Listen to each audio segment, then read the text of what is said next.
We are filming this because after we filmed a pretty heavy episode about sexual abuse and sex trafficking, we unfortunately had to do some research because I wanted to name my, what do we call him? Abuser, perpetrator? Predator. I wanted to name him since it wasn't publicly documented because myself, like so many other women, don't say anything when they're raped. If I didn't bleep out his name, he could sue me for defamation.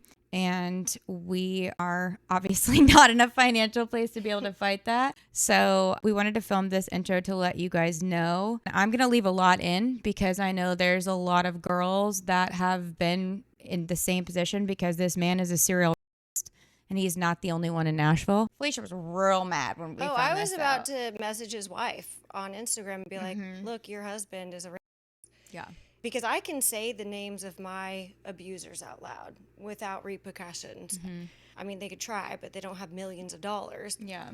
She can't because he's a huge person in the music industry. Money is power, which also means silencing what they've done. And even with the P. Diddy trials, like right. The fact that Cassie spoke out when she did. Multiple women.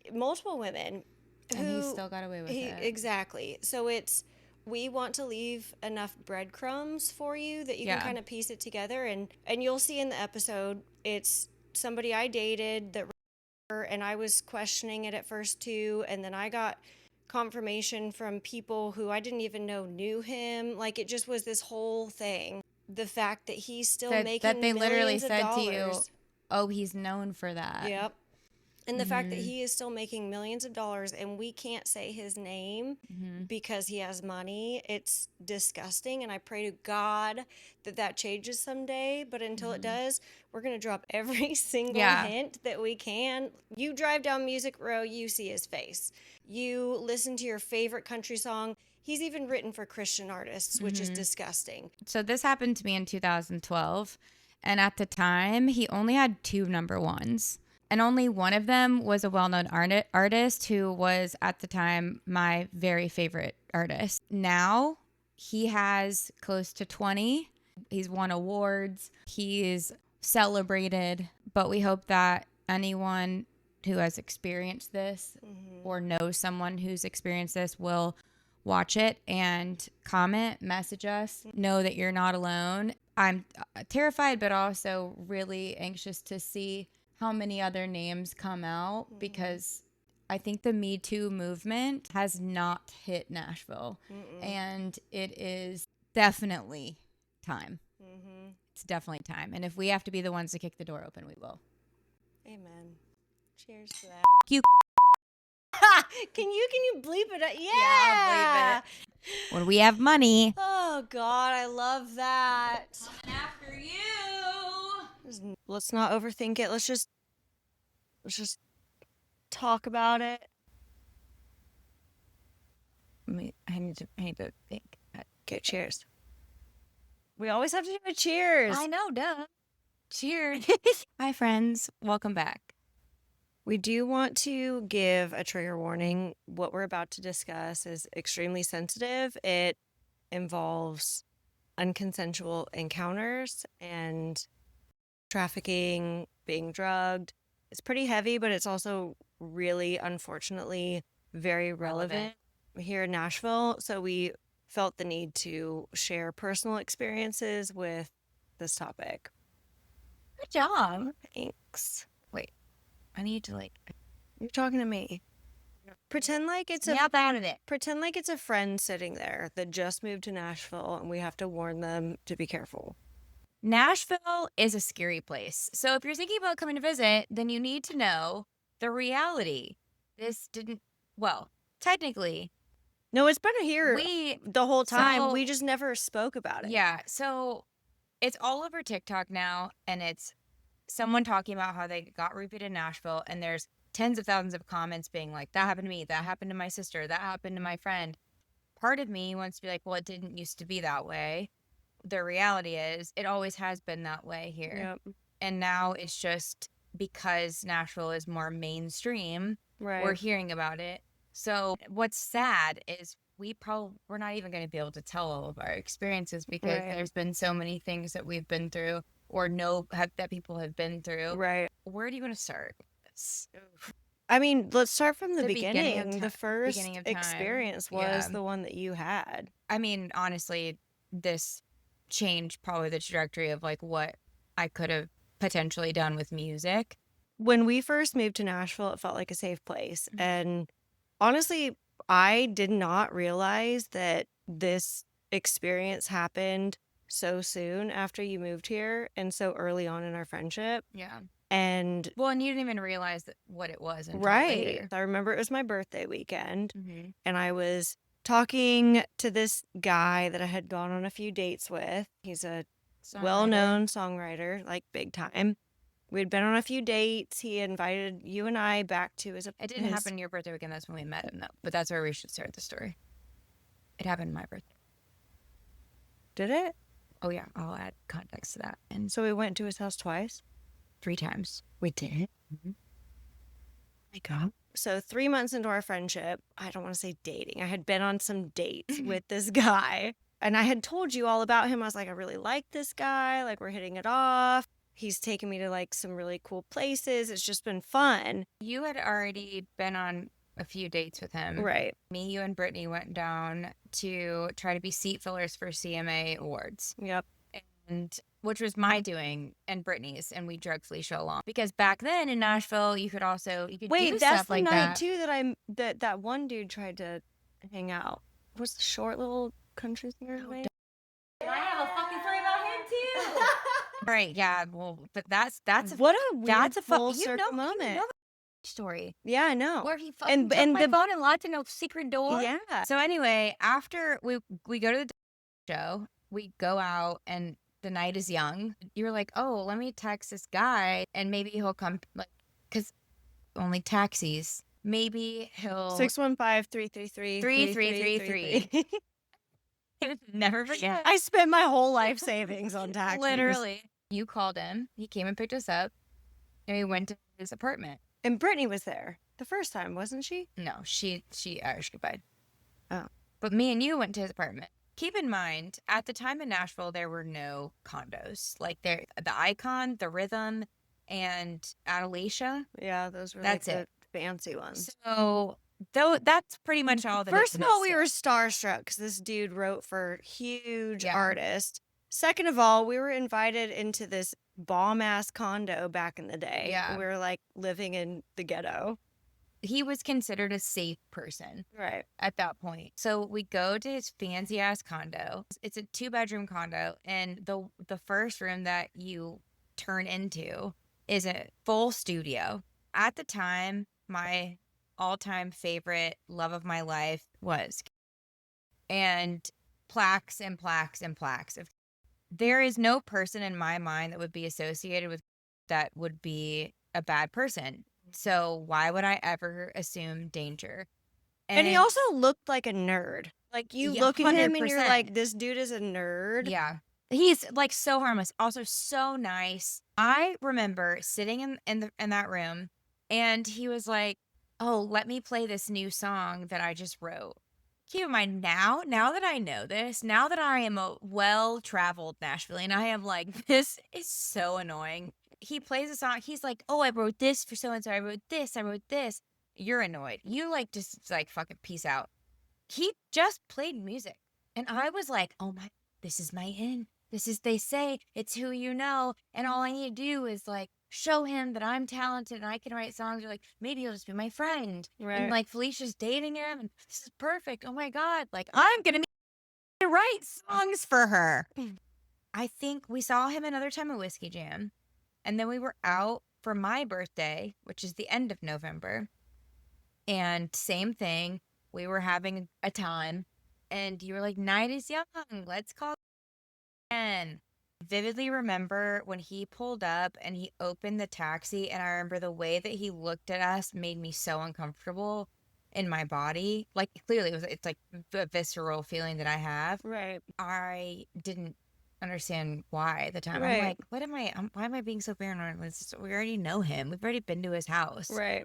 we walked in. He was like, let's do shots. And I it remember was that rum rum chata and and fireball. which is was Tastes so so good, It by tastes the like way. French toast. It's actually it was called French toast Yeah. something. it kind of ruined it for me, but Yeah, oh yeah, I can never do it again. But I mean, I can, but I have never blacked out. I have browned out where it's patchy, but there's, especially if like you're involved, if there's people I need to make sure are safe. right. Like I stay very present even if it's like 10 steps apart. Right. You exit the universe and go to your Right. happy place. For me to not remember something I knew was not reality, but you also, that's the only reality you know. That's your best friend back home. That's Brittany. Like everybody blacks out. So Right. to you, it's like that's like a normal thing. And a lot of things back then were considered normal, or we were told they were normal, or we're trained to think they're normal, or we conditioned to think they're normal, and they're not. And we know that now. I remember taking the first shot and not feeling good really quick. We like stood there for a minute, we were talking, and you left to go pee, and I started losing control of my body. He like grabbed me and started making out with me. I don't remember what happened after that. I just know that I remember kind of like walking to the couch. I remember it was a leather couch. I remember where it was in the room. And I remember getting to the couch and just thinking like, I don't know what's going on, but I'm on the couch, so I'm fine. And waking up and he was on top of me. Right. Couldn't stop him. I couldn't move. I couldn't say anything. I could feel him there. I could see him there, but I like couldn't do anything. Right. And he picked me up and he carried me to the bed that you were sleeping in. Mm-hmm. Yep. And then he said, do you like that I'm you next to your friend? I still could not move at all. So you were awake, but you physically couldn't I was move. aware. I don't know if my eyes were open, like Right. because I at that point, But your senses, you knew but what was I going could on. hear him, and but I could not move my body. And I remember like trying to move or trying to talk, and like nothing would like come out. And I don't even remember it stopping. Then I remember like waking up. You were getting up and walking in the bathroom because I remember just thinking like I don't think she knows what happened. I probably called a cab. I would assume if I was aware enough to get to my phone, I would have called a cab. Right. 615-333-333. We got home and I was sitting on the couch and you were doing your makeup in the mirrored wall. And I said, I think he to me last night. I remember you like stopped doing your makeup for a second because I could see you, but you weren't looking at me. Right. I was like looking at the mirror and you were like, you were just blacked out. You probably wanted to fuck him. No, I don't remember what happened. Like I couldn't do anything. And you were like, you blacked out. That's like, Right. so then I'm like questioning, I don't know, maybe that is it. And the more that I thought about it, I knew in my soul, and I knew because the things I remembered were enough for me to know it wasn't me. Right. No, I can't remember exactly what I texted him, but I remember we texted a little bit about it.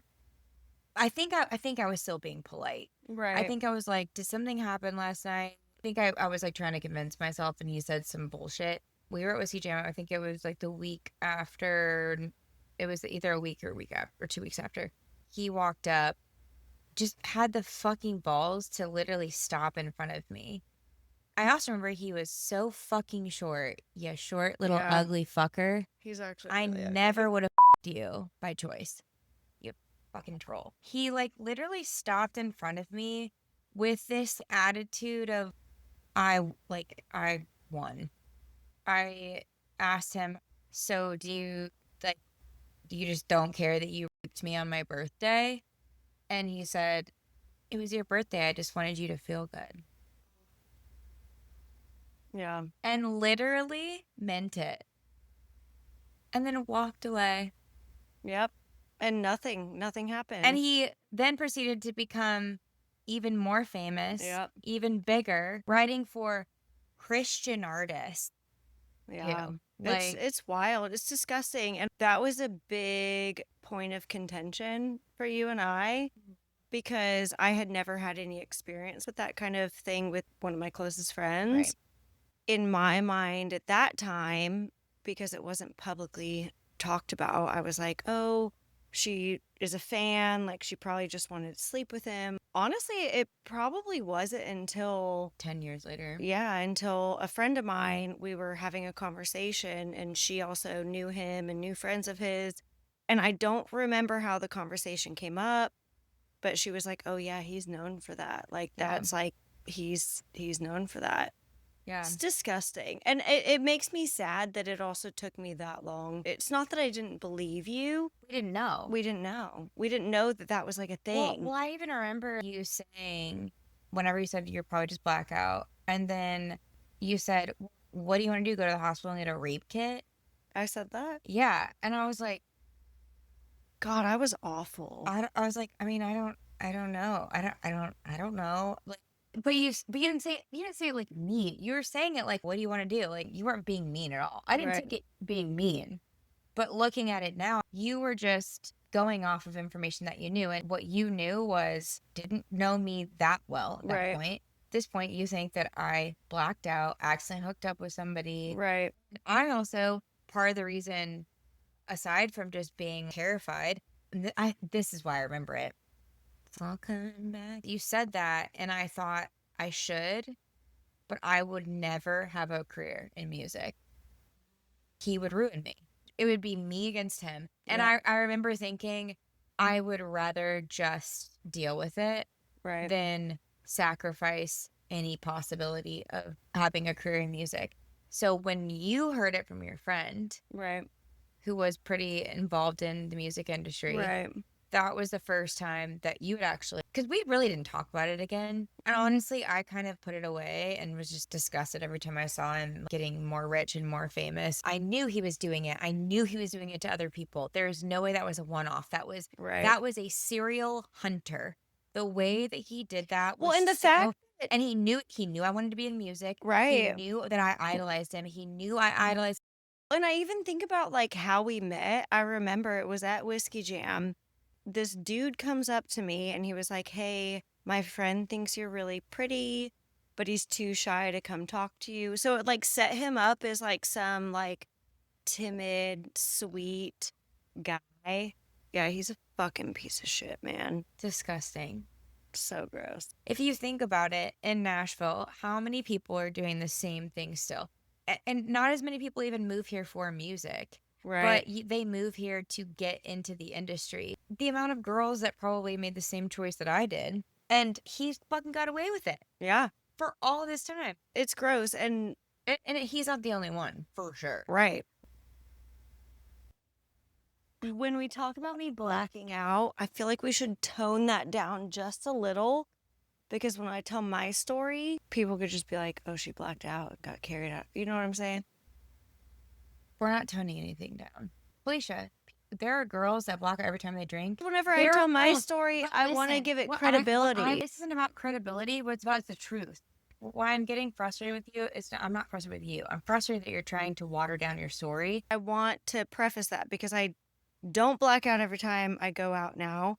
And that's something I've worked really hard on. So, Getting too in your head that people are going to think you're not credible about being roofied whenever that's the truth. right. So tell it as your truth. Right. Past Are time. we going to do this every single part of our story?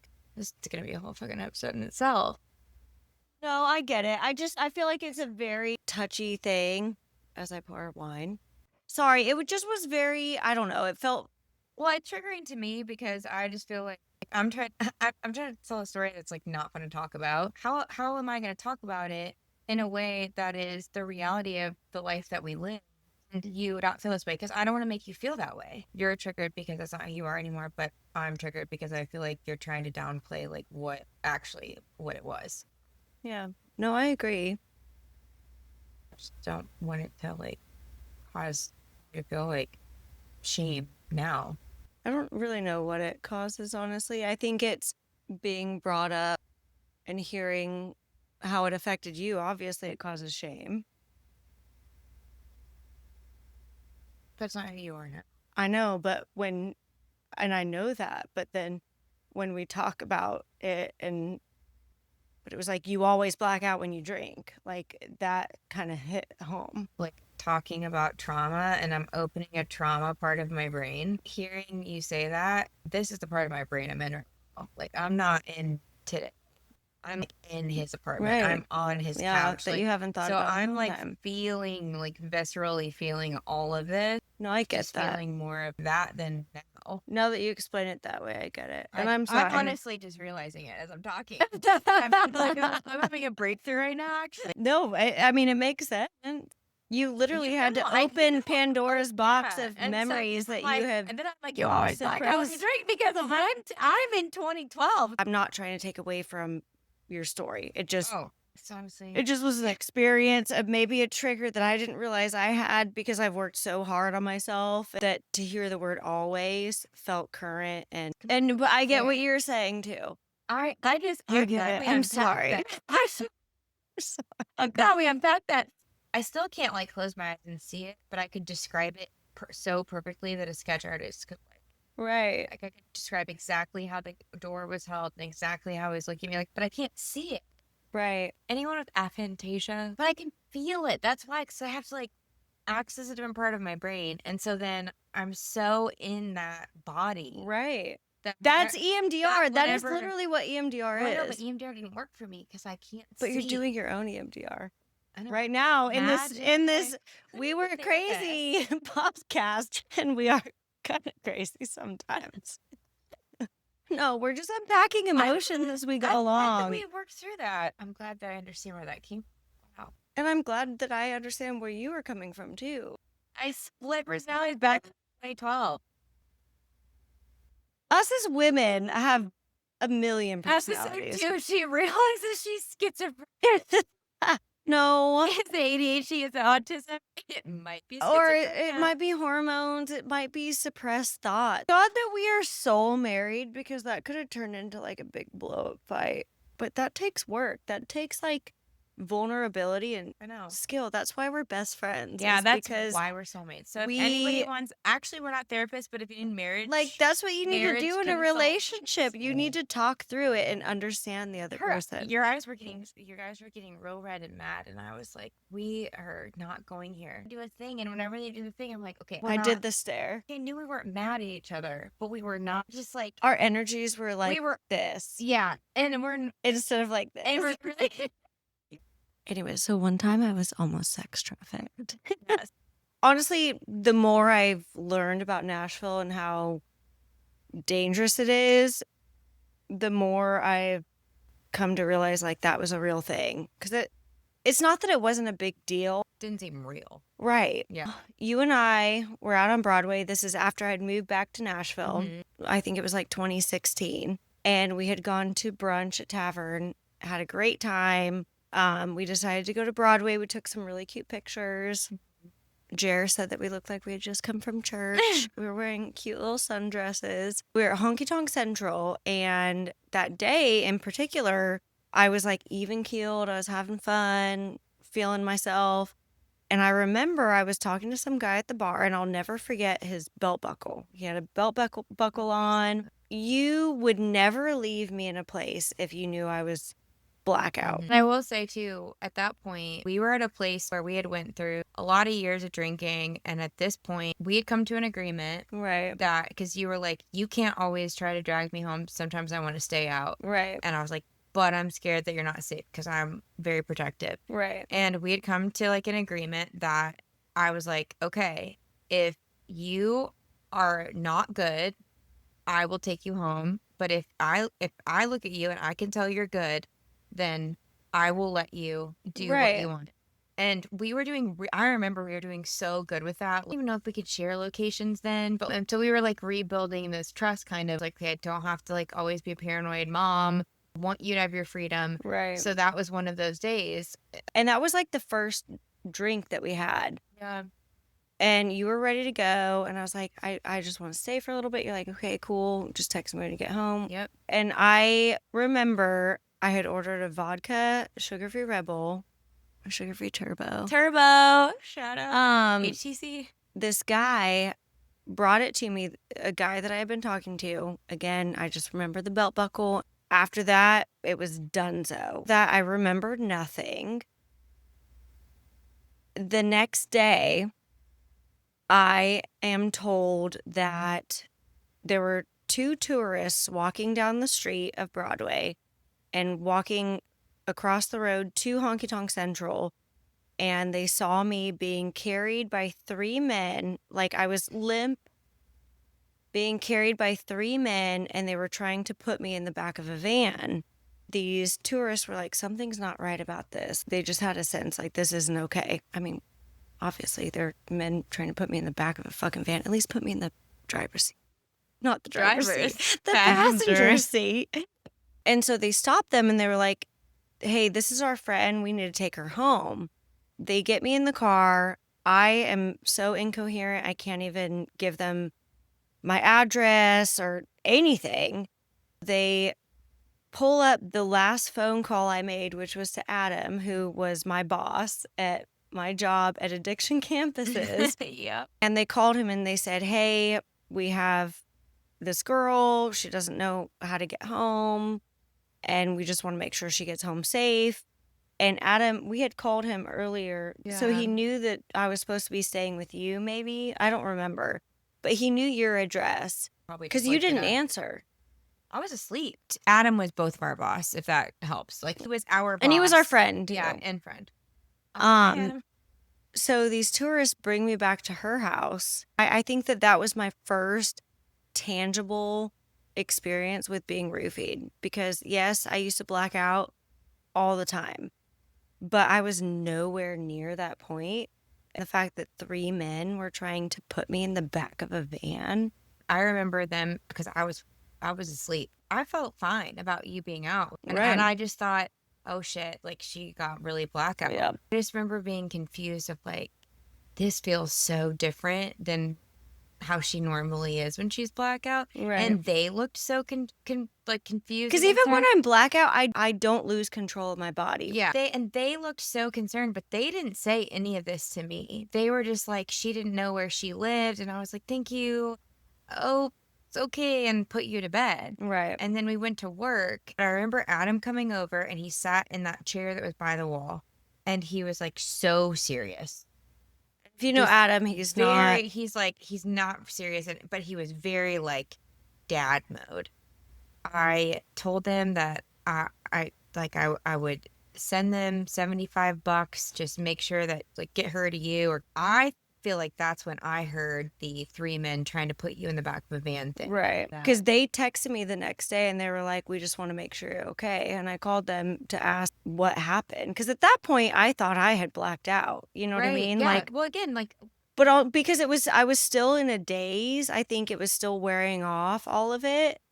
And I was still kind of like in this haze of fogginess. And I was like, I just need to know what happened because I didn't drink that much. Right. And I don't remember what happened. And then they told me.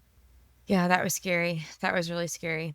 It's crazy because just to think back on it. Well, and not Like, everyone's that one thing would lucky. have went different. What would I have done? Like how I would would I have have survived if you were taken away?